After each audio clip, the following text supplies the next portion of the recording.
Le Grand Dialogue. Le Grand Dialogue, l'émission de débat du studio Tamani sur votre radio. Le Grand Dialogue. Coup d'État au Mali, pourquoi une loi d'amnistie en faveur des putschistes? C'est ce thème qui sera débattu au cours de ce grand dialogue. Les auteurs des coups d'État du 18 août 2020 et du 24 mai 2021 sont amnistiés. Le Conseil national de transition a voté deux projets de loi dans ce sens la semaine dernière. Des partis politiques protestent contre cette amnistie, estimant que le CNT n'a pas la légitimité d'accorder un pardon au nom du peuple malien. Que pensent les organisations de la société civile? Cette réflexion est-elle logique? Un pardon aux auteurs des putsch ne risque-t-il pas de légitimer les coups d'État dans le pays? Quelle punition faut-il pour les putsch? Studio Tamani pose donc le débat avec ses invités. Cheikh Oumar Sidibé, vice-président du Front Uni pour la sauvegarde de l'intégrité du Mali, Fousseini Diop, responsable programme gouvernance et engagement civique à l'AGICAD, Ibrahim Ben Mamata Touré, juriste. Je suis Imrana Kilomaïga, invité, auditeur, téléspectateur, bonsoir et bienvenue. Le Grand Dialogue. Ibrahim Mamata, dites-nous quelle définition peut-on donner à une amnistie? Merci pour la question, mais avant la question, je dis bonsoir à tout le monde et merci pour l'invitation. Donc, l'amnistie est un acte législatif tendant à couvrir ou à effacer en quelque sorte des crimes ou des condamnations perpétrées. Voilà très brièvement ce que l'on peut dire de l'amnistie. Elle est une loi généralement qui intervient pour généralement insuffler le pardon.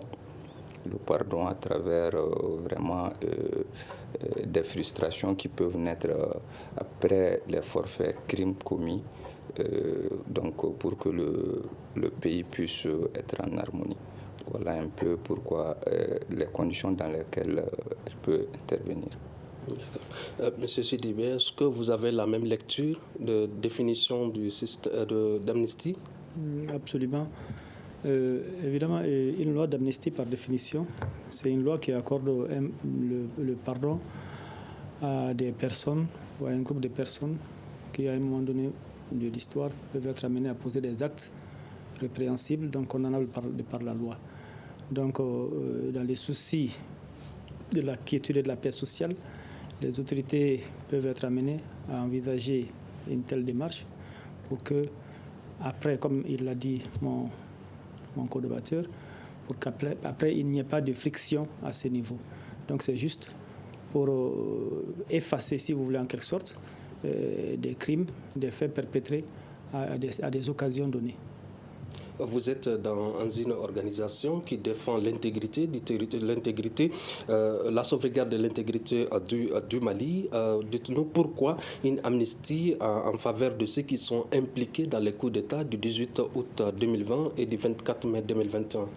Bon, je voudrais signaler que ce n'est pas la première fois que une loi de ce genre est prise en faveur des gens qui viennent accidentellement aux affaires.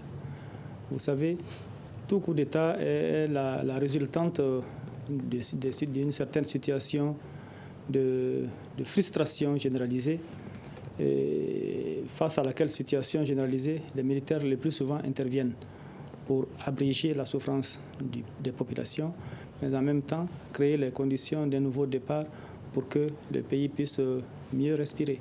Je crois que c'est dans ce contexte que les coups d'État du 18 août et du 24 mai sont intervenus. Et je pense qu'en son temps, c'était pas la meilleure des solutions, mais c'était quand même une solution pour éviter à notre pays d'aller dans un chaos. Parce que vous n'êtes pas sans savoir qu'il y avait eu déjà beaucoup de morts, des massacres même, si on peut l'appeler ainsi. Donc le pays était presque rendu ingouvernable. Donc suite à des situations comme celle-là, évidemment, l'armée est là en étant le dernier rempart, intervient pour faire taire les hostilités, mais en même temps permettre au pays de repartir sur des bases plus saines. Je crois que c'est ce qui explique la loi d'amnistie prises en faveur de ceux qui ont commis ces actes-là. Et je pense que la loi, puisqu'elle est faite pour être exécutée, dans ce cas précis, je pense qu'elle se justifie, cette loi d'amnistie, en faveur des militaires. CDB estime que cette amnistie se justifie. Vous êtes dans une organisation qui défend la sauvegarde notamment de la démocratie participative et inclusive. Est-ce que pour vous, cette amnistie est-elle logique? Pour moi, on ne peut pas parler de logique, dans le sens où nous sommes dans une démocratie. Et la démocratie voudrait bien que chaque acteur joue pleinement son rôle. Déjà, je pense qu'il y a déjà contradiction. Je pense que les actes qui ont été posés le 18 août, les premiers acteurs même ont dit qu'ils n'ont pas fait de coup d'État. Et moi, en tant que membre d'une organisation de la société civile, je m'étonne déjà du fait qu'on vote une loi qui les amnistie. Donc, du coup, il y a contradiction à ce niveau. Deuxièmement aussi, je pense les événements aussi du 24, ils ont aussi dit que c'est pas aussi un coup d'État. Ils disent qu'ils ont mis hors de leur prérogative le président de la transition et aussi le Premier ministre. Mais en même temps, on voit que cette loi aussi prend en compte les événements du 24. Au fait, cet état de fait nous montre tout simplement du fait qu'il y a une justice taillée sur mesure. Au fait, si nous voulons vraiment et réellement que notre démocratie avance, il faudrait bien que, comme je l'ai dit, que chaque acteur puisse jouer son rôle. Il a parlé des événements du fait que le pays était dans une crise. Voilà, personne n'a nié cela. Mais ce n'est pas à l'armée de jouer à l'arbitre. Et à chaque fois, nous avons vu, avant le 18, nous avons connu un coup d'État en 2012. Il y a une loi d'entente qui est venue qui a aussi amnistié certains qui ont relaxé ces putschistes. Et je me demande, et je parle sous le contrôle de mon co-débatteur, le juriste, par rapport à l'hierarchie des normes, notre constitution du 25 février 1992 condamne le coup d'État et dit que le coup d'État est un crime imprescriptible. Donc, à mon avis, quelle que soit la loi qu'ils vont prendre, pour moi, le peuple malien ne va pas leur pardonner parce que c'est inadmissible ce qui se passe dans notre pays. Donc, du coup, moi, quand même, je ne suis pas en faveur de cette loi et pour moi aussi, cette loi va donner des précédents pour encore faire en sorte de porter atteinte à notre démocratie. Pour moi, l'amnistie vient après savoir du fait que des gens qui ont été acteurs de certains faits puissent assumer, puissent être condamnés, ensuite qu'on puisse aller vers la réparation. Mais on voit que c'est quelque chose qui est taillé à la mesure pour pouvoir faire passer vraiment certains acteurs paisiblement face à cette situation.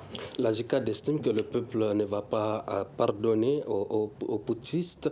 Pour vous, cette amnistie est-elle logique du point de vue juridique? Du moment où vraiment mon co-débatteur a eu à bien l'expliquer, la logique n'est plus dans l'affaire. Du moment où la contradiction se pose entre, c'est-à-dire une violation flagrante de la Constitution qui est la norme supérieure, dans son article 121 qui élève le coup d'État comme crime imprescriptible, donc une loi qui intervient pour essayer de geler ces crimes, ces forfaits ou ces poursuites ne colle pas. Dans la mesure où les acteurs eux-mêmes n'ont pas assumé leur coup d'État, je me dis que nous sommes dans une loi d'amnistie qui ne couvre pas même le coup d'État, mais d'autres infractions. Parce que la loi d'amnistie elle-même, si nous la prenons, ne nomme pas l'acte comme coup d'État.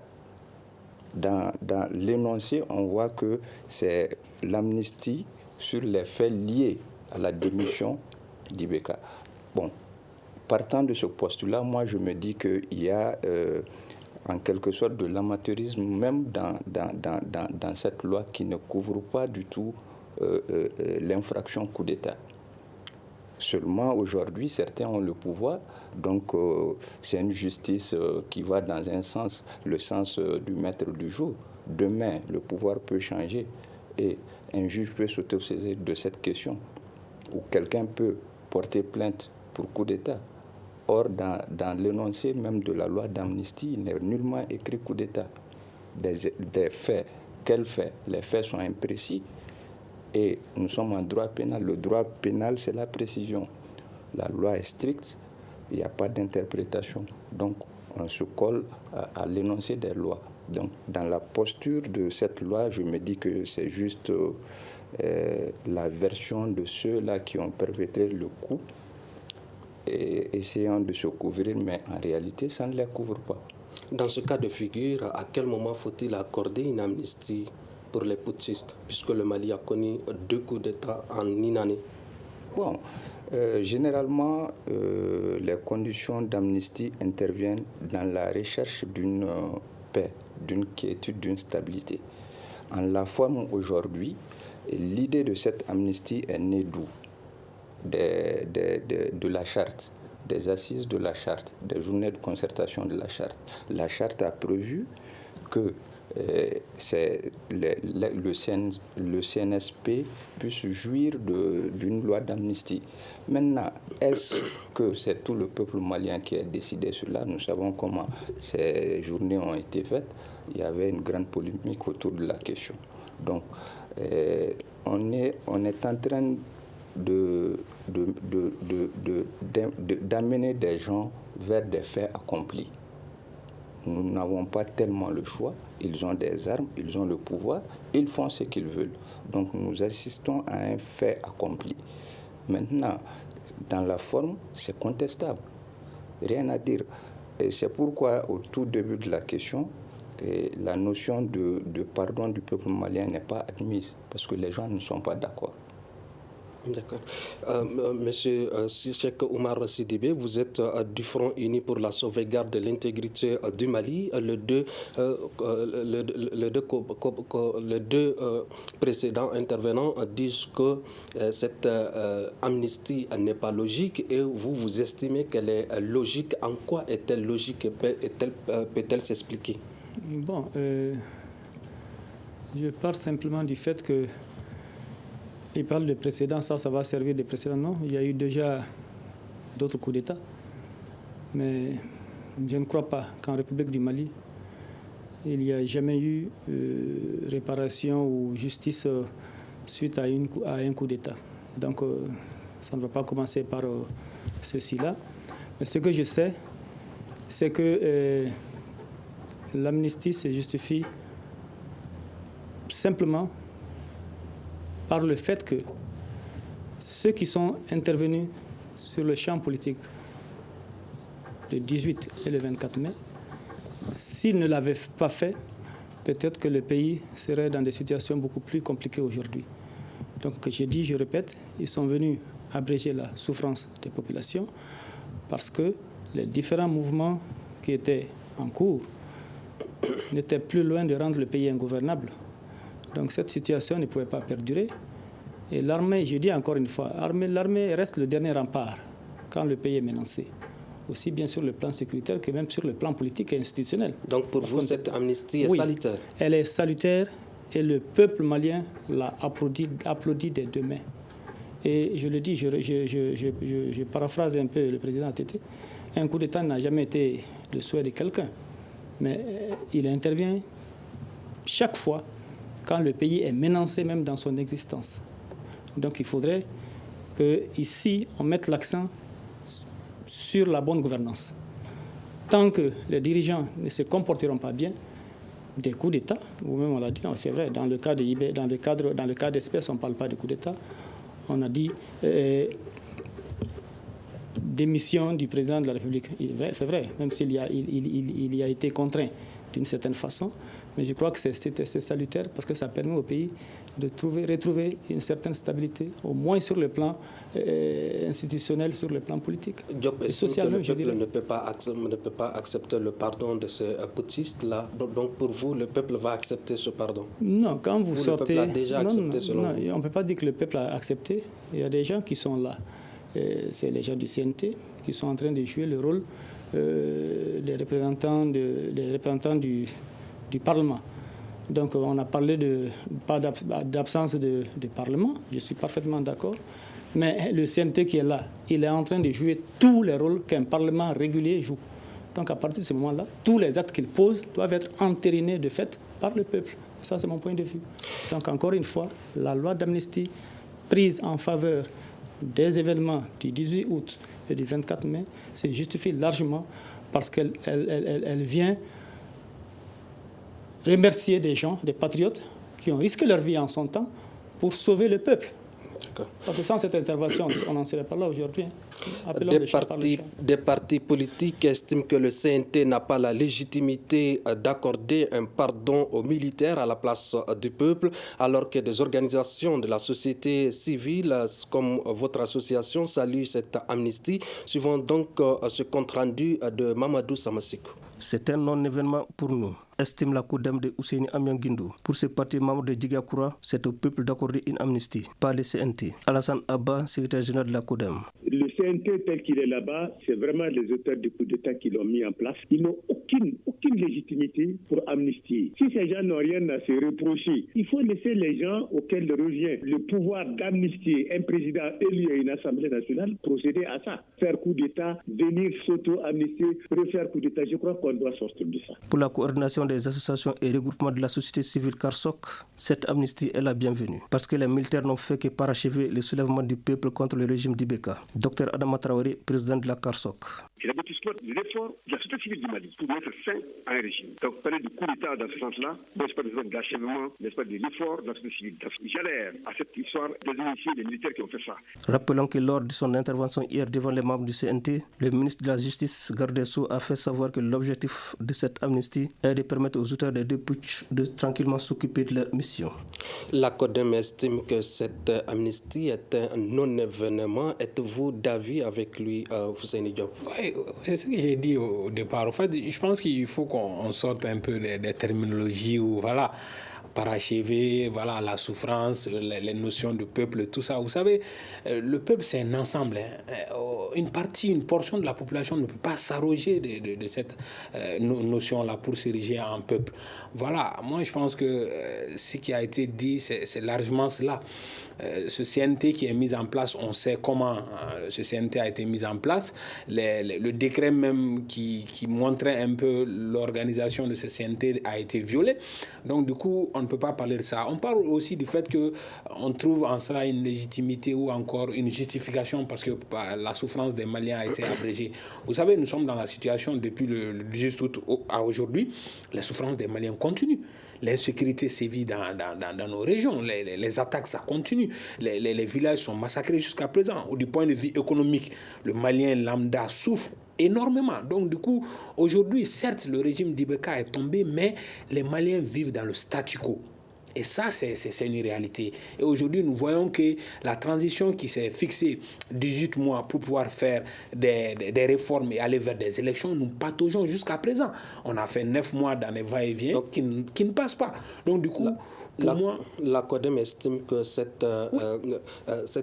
le CNT n'a pas cette légitimité de pardonner. Oui. Donc vous estimez pour moi, c'est un non-événement. Parce que du fait qu'aujourd'hui, que ces auteurs-là sachent que même après, et que nous ayons des élections, qu'un président soit élu démocratiquement, on peut revenir les rechercher. Parce que c'est ce que j'ai dit, la Constitution qui est la norme supérieure est au-dessus de toutes les lois. Donc, pour moi, elle prime sur cette loi-là. Et que le fait que les Maliens, dans l'avènement de la démocratie, ont vraiment condamné et ont dit qu'un coup d'État est imprescriptible. Voilà pourquoi j'ai dit que nous sommes dans une dynamique où le peuple ne va pas leur pardonner. Quel qu'en soit Alpha, tant qu'ils seront vivants, qu'ils sachent qu'ils seront inquiétés un jour. Touré, certains membres du CNT qui ont rejeté cette loi ont déclaré, je cite, « Les lois d'amnistie sont antidémocratiques et une prime à l'impunité ». Est-ce une prime à l'impunité? Tout à fait. C'est un encouragement à perpétrer d'autres crimes du type. Ça serait un cycle infernal. Mais s'il y avait des sanctions, d'autres ne seraient pas tentés d'aller dans l'aventure. Au-delà de cela, je pense que nous sommes dans un débat où il y a une interprétation à l'envers et à l'envers de la situation. Déjà, d'une part, il est admis qu'il n'y a pas eu de coup d'État. Donc, s'il n'y a pas eu de coup d'État, pourquoi amnistier un coup d'État? Comme je l'ai dit, l'amnistie ne couvre pas le coup d'État, vu que déjà le CNSP lui-même n'a pas admis le coup d'État. Ça, c'est un premier constat. Le coup d'État, nous le savons tous, ça a été perpétré. Eux, ils ont donné leur version de l'histoire. Maintenant, qu'en est-il de la version réelle? Une infraction en droit pénal, elle se constate par 3 éléments essentiels. Les éléments constitutifs, c'est-à-dire l'élément légal, une loi qui encadre, qui punit la dite infraction. Nous sommes en coup d'État, donc la loi punit, le code pénal prévoit une loi qui punit le coup d'État. Quel type de punition? C'est un crime imprescriptible. C'est des peines extrêmement lourdes qui sont dedans. La perpétuité. Vous voyez. Donc maintenant, l'élément constitutif légal est là. L'élément moral, l'intention de le faire était là. Parce qu'on a vu des militaires aller chez Ibeka, le prendre, l'amener à Kati.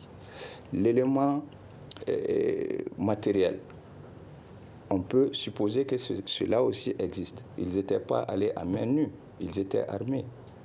Donc, au regard de ça, l'infraction est constituée, même si elle est niée.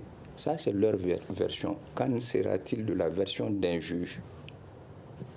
Il y aura problème. C'est pourquoi moi, je dis que la loi d'amnistie ne couvre pas le coup d'État.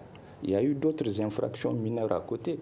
Par exemple, le trouble à l'ordre public, ça peut couvrir ça. Du moment où ils n'ont pas eu le courage d'assumer le coup d'État, on ne peut pas parler de loi d'amnistie couvrant le coup d'État.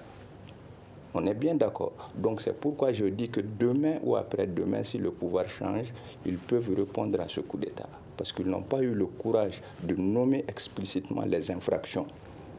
Cette amnistie ne risque-t-elle pas de légitimer le coup d'État dans le pays? Tout à fait. Nous sommes à la 3e de 2012 à maintenant. Sanogo a sauté les verrous avec cette loi d'amnistie. Du coup, ça a donné des idées au CNSP. CNSP qui, parmi ses composants, il y en a qui étaient avec Sanogo. Donc, si Sanogo avait été frappé durement, est-ce qu'eux, ils allaient être tentés de revenir à la charge? Non. Nous sommes dans une situation où on veut tirer le drap en piétinant les règles, en piétinant la loi. Et c'est très dangereux dans la République. Monsieur Sidibé, vous défendez que cette amnistie est légale. Alors, en quoi cette amnistie est-elle légale pour le bien de l'État? Je dis, cette loi d'amnistie, encore une fois, vient à propos. C'est quelque chose qui est même venu un peu en retard de mon point de vue. Ce n'est pas maintenant qu'on va parler de respecter les règles démocratiques. C'est parce que les règles démocratiques ont été piétinées depuis la base que nous sommes arrivés à ce coup d'État-là, à ce coup d'État, entre guillemets. Parce qu'on ne parle pas de coup d'État du côté du CNT. Mais ce qui est réel, c'est qu'on parle d'un président démocratiquement élu et destitué. Est-ce que le président Ibeka a été élu sur des bases saines? Toute la crise qu'on a connue est partie de là. Quand on se fait mal élire, on ne peut pas se cacher derrière la démocratie pour berner le peuple. C'est ce qui justifie ce soulèvement du M5 et c'est ce qui a conduit à la chute du régime de Ibeka. Donc, avant que l'on s'attaque à l'effet, il faut voir la cause.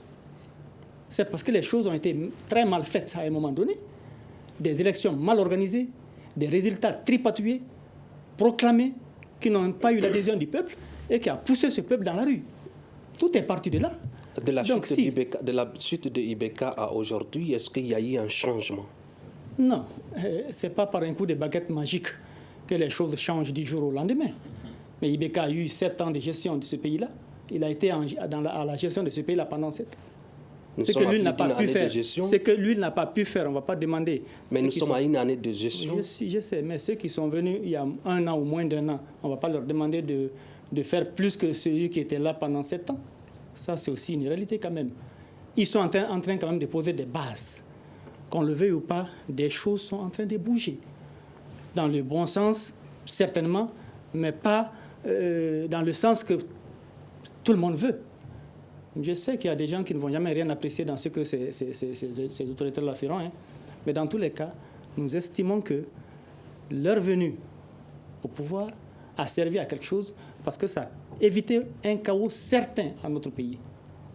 Maintenant, les mécanismes qu'on est en train de mettre en place, la refondation en cours, les nouvelles dispositions électorales, les nouvelles lois en rapport avec les crimes économiques. Je crois que tout ceci vont nous permettre de sortir de la grande confusion que les démocrates, les soi-disant démocrates, ont entretenue pendant 7 ans, 30 ans presque, et pendant lesquels 30 ans, ils n'ont fait que berner le peuple. Donc démocratie, c'est un fait. Vous encouragez la prise du pouvoir par la force des armes? Non, je n'encourage pas. Je dis, mais cette prise du pouvoir par les armes intervient chaque fois quand des choses sont mal faites. En 1991, le premier coup d'État, c'était en 1991, après bien entendu celui de Moussa Traoré. Mais en 1991, ce n'est pas le même peuple qui est allé dans la rue pour demander que Moussa tombe parce qu'on l'avait taxé de dictateur. C'est ça? Moussa est parti. Les démocrates sont venus. Et ça fait comme une histoire de fête. Tout le monde était très heureux de voir finalement les démocrates arriver au pouvoir. Ceux qui avaient tout fustigé, ceux qui avaient tout critiqué, ceux qui avaient tout combattu de Moussa, ceux-ci sont arrivés au pouvoir. Qu'est-ce qu'on a vu? 10 ans, Alpha. ATT, 10 ans, il a fait un léger mieux quand même. Quoi qu'on dise, ATT a été un bâtisseur parce qu'il a fait développer le pays sur plusieurs plans. Mais les 10 ans de ATT et de Alpha, je pense que tout l'échec de l'ère démocratique est parti de là. Parce que, comme on dit, on peut dire à ce niveau, la montagne a accouché d'une souris. Le peuple avait tellement placé son espoir en ces gens-là à l'époque que s'ils avaient joué franc jeu, les choses allaient être sur le rail. Et personne n'aurait pu venir après détourner ça. Mais ils ont mal fait les choses. Ils se sont remplis les poches. Les premiers milliardaires, sur la base des gabegies, des vols, des malversations, c'était avec ce premier régime démocratiquement installé là. Et tout est parti de là. Et ça a été, maintenant, quand on parle de précédent, ça, c'est un précédent fâcheux qui a poussé les autres aussi à continuer la même logique. On peut tripatuer impunément les résultats des élections pour se hisser au pouvoir sans conséquence. Et tant que ATT l'a dit, je le rappelle, il dit les garde-fous contre les coups d'État, c'est une très bonne chose, mais pourvu qu'il n'y ait pas de fous. Pourvu qu'il n'y ait pas de fous. Donc si on veut éviter les coups d'État, encore une fois, on n'encourage pas les coups d'État parce que ce n'est jamais une bonne chose pour un pays, mais faisons en sorte que les conditions qui concourent à la commission d'un coup d'État ne surviennent pas. C'est aussi facile. Est-ce qu'il y a des conditions qui empêchent ces coups d'État-là? Oui, en fait, je pense que le débat ne se pose pas au niveau du fait qu'on doit s'attaquer aux causes structurelles qui plongent un peu le pays dans cette situation d'instabilité. Mais je pense qu'on doit aller au-delà et se poser les vraies questions. Vous savez, les coups d'État sont toujours les solutions les plus faciles. Et on a vu à chaque fois que ça intervient, comme je l'ai dit, on n'a pas de lendemain meilleur. Vous savez, sans pour autant prendre l'exemple ou encore faire une comparaison, le mouvement Gilets jaunes de la France était aussi très virulent. Et on a vu aussi une contestation farouche du régime de Macron. Mais pour autant, l'armée n'a pas renversé le président. Donc du coup, il faut qu'on arrête de prendre les raccourcis. Aussi, faire comme si l'armée est clean et que voilà, l'armée va s'imposer comme régulateur du jeu démocratique, il faut que cela aussi cesse. Si nous regardons depuis l'indépendance du Mali, 1960, après juste la gestion, le coup d'État de 68, l'armée a fait une gestion. Moussa Traoré, c'était de l'armée. Il a fait 27 ans de dure gestion du pays. 23, d'accord. Il a fait 23 ans. Après l'avènement de la démocratie en 91, après le régime d'Alpha, il y a aussi l'avènement d'un autre militaire, le général Amadou Toumani Touré, qui a aussi fait à peu près 10 ans. Donc, du coup, cumuler ces 10 ans plus les 23 ans, ça fait 33 ans. N'est-ce pas? 33 ans et vous occultez ça depuis l'indépendance du Mali. Les militaires ont eu le pouvoir et l'ont géré aussi. Ça aussi, c'est une réalité. Donc, aujourd'hui, je pense que l'armée doit être républicaine. L'armée n'est pas là pour jouer dans la démocratie en tant qu'acteur exerçant le pouvoir. L'armée est là, c'est pour sauvegarder l'intégrité du territoire et faire en sorte que les personnes et leurs biens soient sauvegardés. Voilà son rôle. Tant que l'armée va sortir de là, nous allons déstabiliser les institutions et nous allons retourner au même cycle. Donc du coup, aujourd'hui, dire que voilà, nous avons vu les contestations par rapport aux législatives ou encore aux présidentielles, je pense qu'il faut s'attaquer aux causes réelles. C'est-à-dire, lorsque nous mettons en place des règles et que dans l'application, nous voyons que les règles ont des problèmes et ont le courage d'aller vers des réformes.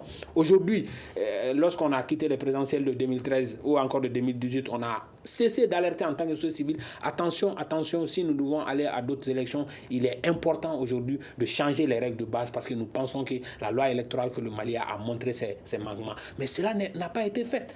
Et aujourd'hui, nous pensons qu'aujourd'hui, la violation aussi de la Constitution, c'est seulement certaines règles. Mais à chaque fois qu'on a prorogé le mandat des députés, à chaque fois qu'on a prorogé le mandat des élus au niveau des élus communaux, nous avons violé la Constitution. Donc, du coup, la démocratie est là, c'est des règles que nous mettons en place, mais que nous avons le devoir de respecter ces règles. Mais à chaque fois, comme il l'a dit, on va fouler ces règles-là au pied, nous allons donner des précédents. Aujourd'hui, les coups d'État en 2012, après juste cela, en moins d'une année, on a vu 2 coups d'État. Qu'est-ce qui nous présage que demain, nous n'allons pas voir? Aujourd'hui, les gens qui sont aux affaires ont participé dans la gestion de IBK.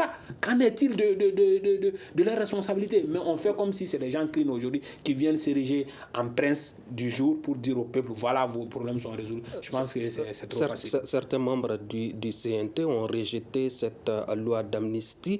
Est-ce que ce rejet n'est-il pas contradictoire avec leur présence au CNT vu qu'ils sont choisis par ces mêmes militaires?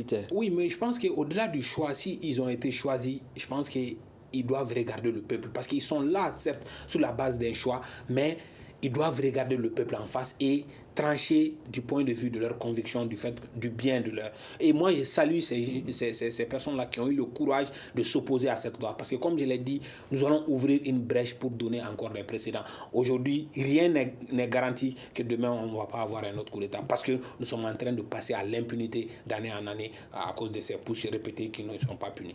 Touré, est-ce que la position de certains membres du CNT qui n'ont pas voté cette loi est salutaire?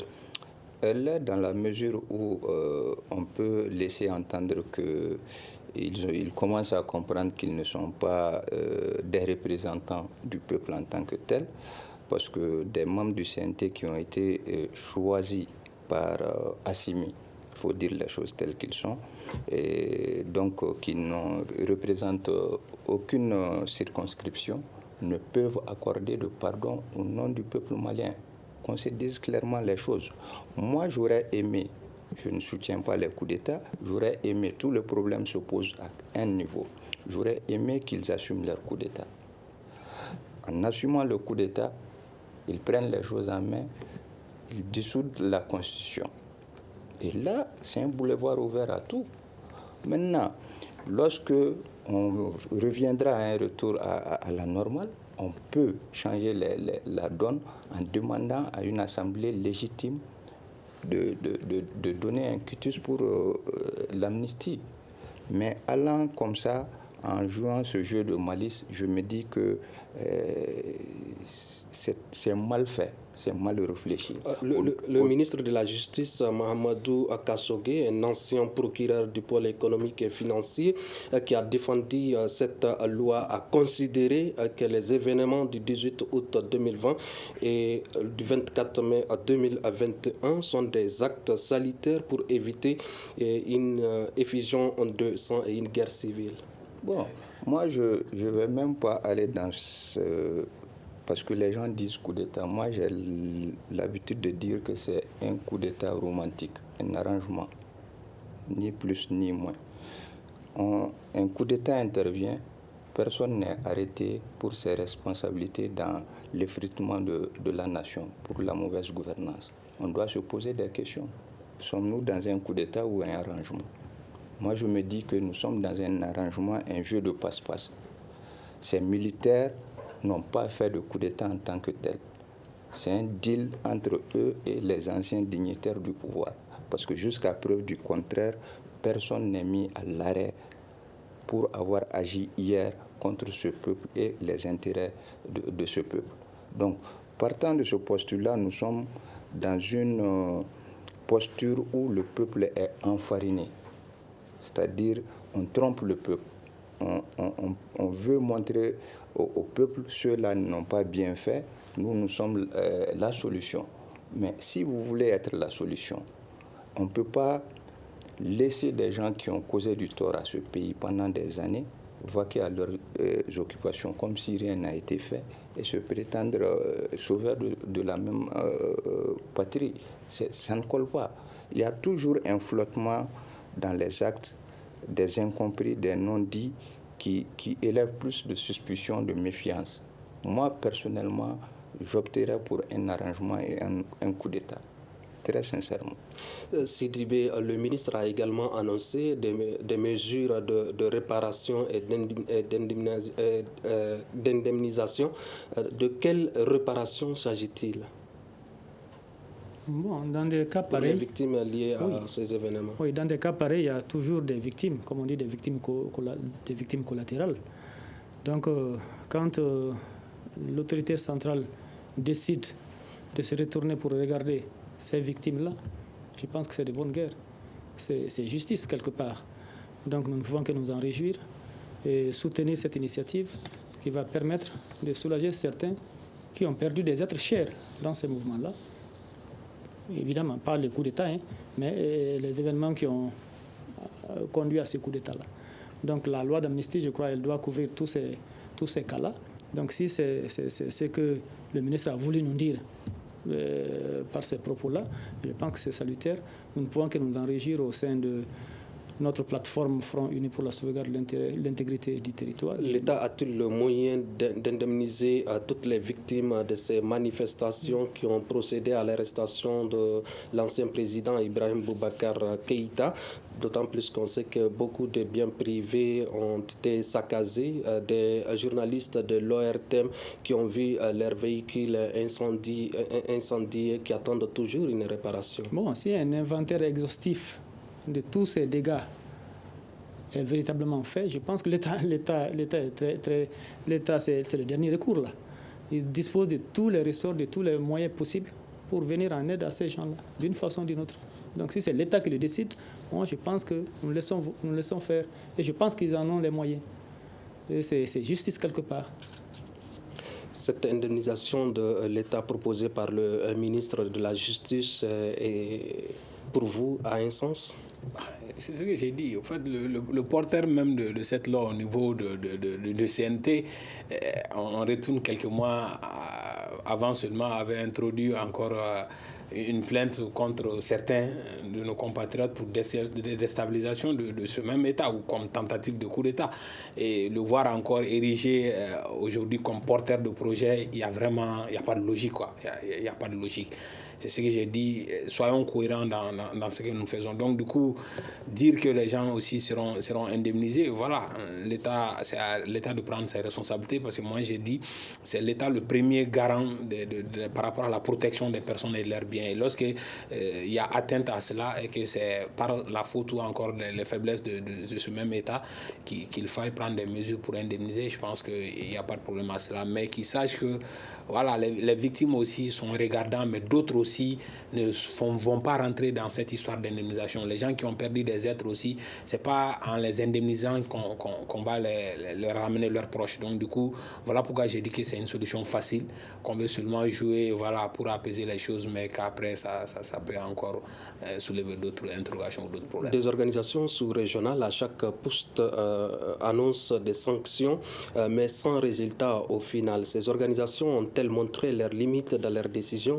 Oui, bon, je pense que par rapport à cela, aujourd'hui, par rapport aux instruments juridiques qui existent au niveau sous-régional, il est important aujourd'hui de s'interroger par rapport aux mécanismes mis en place pour pouvoir éviter cela. Voilà pourquoi j'ai dit qu'au-delà des condamnations en tant que démocrate par rapport au putsch, nous devons aujourd'hui s'attaquer aux problèmes de gouvernance dans nos différents États. Parce que, vous savez, jusqu'à présent, les populations ont besoin des services sociaux de base. Et tant que nous n'allons pas aller vers une gouvernance économique plus vertueuse, avec une gouvernance au niveau central plus vertueuse par rapport à la gestion, à la lutte contre la corruption endémique dans notre système, ça va être un problème. Donc du coup, il faut mettre en place des mécanismes de sanctions assez adaptés pour pouvoir empêcher cela, mais faire en sorte aussi de contraindre les États à plus de gouvernance vertueuse dans les différents États. Sans quoi, je pense qu'on va tout le temps sortir avec la CEDEAO qui va condamner, mais ce sera tout le temps le médecin après la mort, parce qu'en amont, il y a beaucoup de choses qui devraient être faites qui ne sont pas faites. Donc du coup, certes, il s'agira de voir si les élections sont bien organisées, mais nous devons aussi porter aujourd'hui un regard par rapport à la gestion en matière de gouvernance au niveau des différents États, de qu'est-ce que nos présidents font par rapport à tout cela. Donc je pense que si cette analyse est faite, et je pense que le délai communiqué aussi de la CEDEAO leur montre qu'ils sont aujourd'hui dans cette réflexion de pouvoir voir les mécanismes réels pour pouvoir trouver des solutions réelles aux problèmes que vivent les populations au niveau de nos pays. Ibrahim, faut-il sortir de ces déclarations au profit de la répression? Tout à fait. Il faudra que ça cesse à un moment donné. Il faudra que chacun s'assume, que les choses se fassent comme c'est prévu. C'est le manque de sérieux qui nous pousse tout le temps vers ces canevas-là. C'est parce que X ou Y ne s'assume pas, ne joue pas pleinement son rôle comme il le faut, que nous tombons dans ces travers. Donc il faudra à un moment donné que le marteau, on le sort et qu'on tape fort avec. Maintenant, au-delà de ça, question réparation. Cette loi d'amnistie, la période qu'elle couvre, parce qu'il y a eu des actes avant le 18, d'où j'avais qualifié la loi d'imprécis. Est-ce que cette loi couvre les événements du 10, 11 et 12 ? Est-ce que les victimes des événements du 10, 11, 12 seront dédommagées plutôt? Voilà toute la grande question. Est-ce que si les uns sont amnistiés pour crime,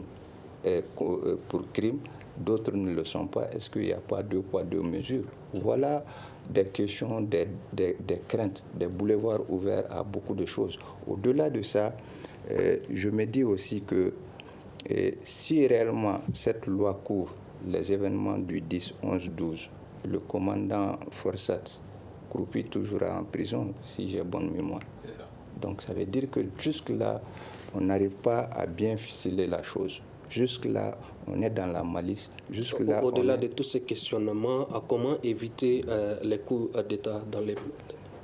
Bon, les coups d'État, pour les éviter, moi je monte au niveau communautaire, la CEDEAO. Il ne faut pas se cacher la face. Aujourd'hui, nous assistons à des dérives de nos dirigeants. Et la CEDEAO arbitre qui est là, qui trace les directives, laisse certains chefs d'État faire ce qu'ils veulent, au détriment des populations. Donc, elle n'est plus cette CEDEAO des peuples, mais CEDEAO des chefs d'État. Il faudra revoir les textes de la CEDEAO pour voir comment, si un président ne se comporte pas bien, comment le déposer sans passer par les coups d'État. Il faudra réfléchir à ce mécanisme-là. Sinon, si cela n'est pas fait, nous allons vivre des coups d'État répétitifs. D'accord. Monsieur Sidibé, quelle solution pour ces coups d'État? Bon, je rejoins Monsieur Touré. Monsieur Touré. Évidemment, je dis encore une fois, un coup d'État n'est pas souhaitable dans un pays. Dans un pays normal, un coup d'État n'est jamais une solution. Mais je dis encore une fois, ces coups d'État surviennent à chaque fois que les gouvernants faillissent. Donc c'est à eux de se remettre en cause. Et la CEDEAO, comme il l'a dit, qui est là pour jeter un regard sur tout ça là, doit pouvoir jouer en amont et non venir en pompier. Donc je pense qu'il y a lieu de mettre l'accent sur la bonne gouvernance. Tant que les choses continueront à être mal gérées, comme ce fut toujours le cas, on ne peut pas s'empêcher de faire les coups d'État, même si, encore une fois, ce n'est pas quelque chose de souhaitable dans un pays normal. En 30 secondes, la solution? Oui, voilà, je pense que c'est ça. Il faut vraiment regarder vraiment en profondeur les problèmes et pouvoir les gérer et vraiment aller vraiment s'attaquer à cette mauvaise gouvernance-là et vraiment faire en sorte aussi que la lutte contre la corruption soit une réalité et vraiment mettre aussi des réformes en place. Je pense qu'au-delà, au niveau sous-régional, certes, il faut faire des choses, mais je pense qu'il faut aussi au niveau de nos textes, que ce soit la Constitution ou même encore le cadre légal au niveau national, mettre en place des dispositifs pour que plus jamais le Mali ne puisse connaître un coup d'État. Parce que sachez que le putsch fait tout le temps reculer un pays.